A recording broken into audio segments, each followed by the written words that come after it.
Michelle Alexander visits LSU to speak on the issue of the high rate of mass incarceration amongst African Americans in Louisiana.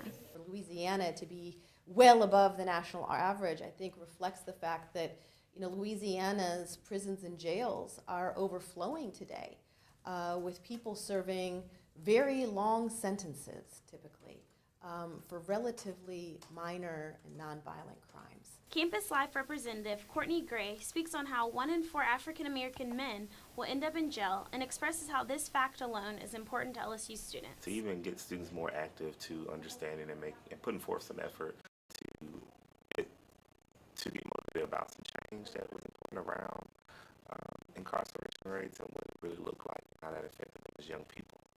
Impact. To leave an impact is easier said than done. Growing up with friends that were incarcerated, New Orleans LSU student Patrick Dufachard explains the impact of her speech on him. African American student, these are things that I have been aware for some time.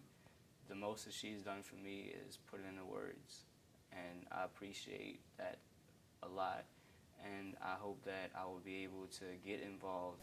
The failure to recognize all people with the same dignity and humanity as Ms. Alexander states is the root of every case system. We've got to learn to care about those who we think of as bad.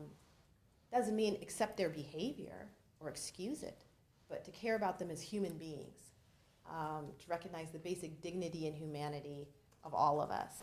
Mass incarceration will only stop when we as people choose to change our mindsets and take action. Bene, Vincent, MassCom 3102.